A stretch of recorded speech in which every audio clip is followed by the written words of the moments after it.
Welcome to 35mm Showdown, 70s edition. Yeah, the clothes might have sucked on toast, but there were a lot of good things about the 70s. Film-wise, the summer blockbuster came into existence, sci-fi was cool again, and there were tons of new genres to choose from. Case in point, Sexploitation.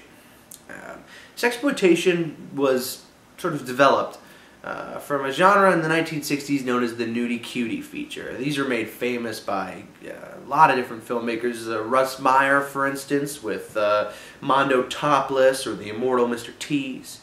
Eventually, Sexploitation would become pornography, and grindhouse theaters would make way for XXX theaters. But in the 70s, teens loved these fucking things.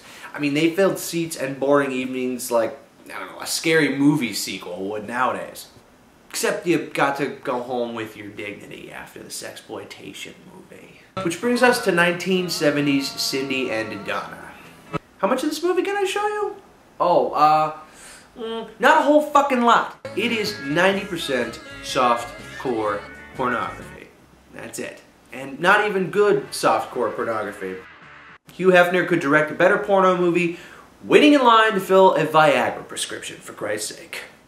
The movie more or less follows stepsisters Cindy and Donna. Two girls living a good life. Mama is a seething, rat-eyed drunk, or at least I think she is. It's a good possibility the actress playing her was just a washed-up street hooker going through the DTs.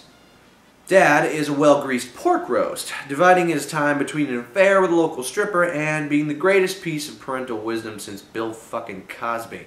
You drunk? Yeah, a little bit. You gotta be a little bit drunk to get through the day.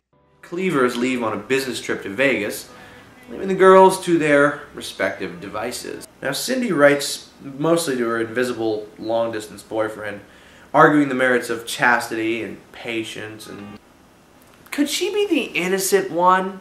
Am I wrong? I don't think I'm wrong, but I could be wrong. And honestly, I don't know why film archives are being wasted on crap like the original negatives of The Wizard of Oz and Casablanca when we could have pathos and integrity like the Cindy character. Now Donna, well, Donna fucks everything. I mean it. She fucks my drug dealer, multiple photographers, at one point even, I believe, a Christmas ham. No, sorry, that wasn't a Christmas ham. That was her fucking stepfather.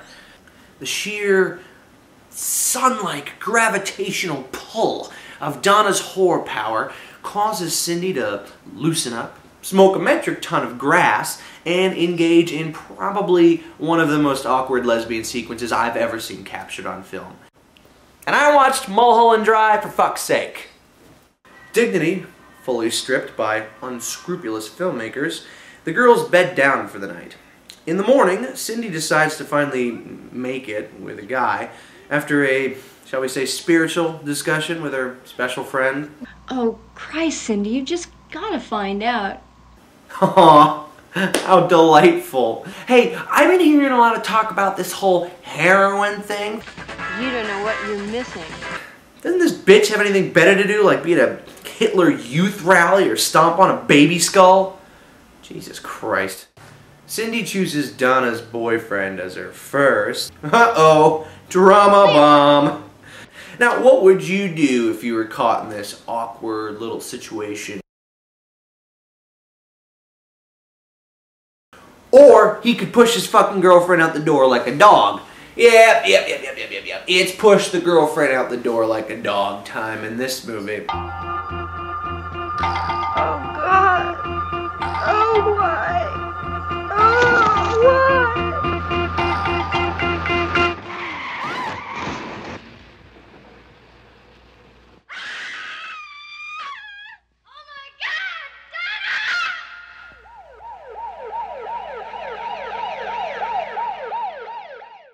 And that's it? That's the end? That's not an ending. That's barely a fucking scene, okay? I didn't edit anything. That's the goddamn movie. That's the whole fucking shebang. Oh, Cindy.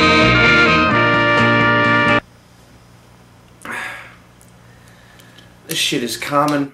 Take 1975's Pickup, starring no one and featuring absolutely nothing. It's one of the weirdest sex movies I've personally ever seen.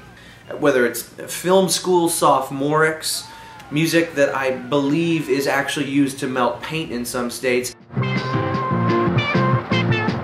and further proof that even in broad daylight and with 150 yards of open space between you, clowns are still the devil. Pickup has it all. You know, despite all that, there's actually a lot about this movie I liked. It does Florida's wilderness justice, and there's this pervading tone of uneasiness and doom, kind of like Last House on the Left meets Zardoz, and that kept me pretty engaged. Oh yeah, there's also just about every fucking second of this guy. Hi, may I come in for a minute? I told you I'm against killing. Well, oh, yeah. Pickup is about friends Carol and Maureen, hitchhiking cross-country to escape their oppressed youth.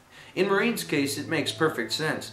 During a genuinely disturbing flashback, we witness her rape at the hands of the local Catholic priest. Not only does it explain her reserve with men, but it casts doubt on her obsession with tarot cards. Is she enlightened, or is astrology just a way to rebel against the faith that betrayed her?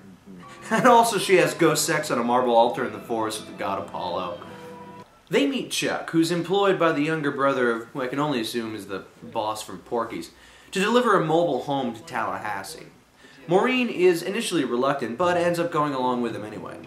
Soon the trio hits a mysterious detour and gets lost somewhere deep in the Everglades. Then, and let me just run this plot point by you because it's a bit complex, goes a little something like, everybody fucks in the forest. It sounds like I'm skipping a lot of plot, but I'm not. Maureen's disturbing flashbacks do set the tone for the latter half of the film. Chuck and Carol's frolicking borders somewhere between fairy tale and pure fucking nightmare fuel. And we learn about each character through a series of unique flashbacks. Unfortunately, that's about it. However, it is a visually appealing film, and folks on IMDb have claimed that it's a mismarketed grindhouse picture, that it's really more than that. I tend to actually agree. Eventually, Maureen purges her demons, literally, with Chuck, and some rednecks I may have forgotten to mention earlier do not appreciate Carol's interpretation of the Nutcracker. When the couple discovers her remains in the morning, all the pieces are set for a good old-fashioned sexploitation ending, and of course... Wait. What? It was all a fucking dream? Then what did any of this matter? Why did I just watch the movie? This isn't an episode of fucking Dallas, okay? I don't care about these characters outside the context of the film. So you just wasted my life, movie. And check this out. It's implied in the film that the entire thing that we just viewed was actually a vision that Maureen had. And yet, in her vision, she's reluctant to go. We can't go with him. But in real life... Aries! So, what the fuck? What does any of this mean? And if it wasn't a vision that Maureen had, what the fuck was it? What even happened just now? Did this movie even happen? For Christ's sake! Whatever. I still recommend Pickup. Son of a bitch. It's a visually appealing and, interesting movie. And it might stab you in the back, but if I've learned anything from sexploitation films, it's that, that's the price you pay for indulgence. Anyway, I'm Brian, and this is 35mm Showdown.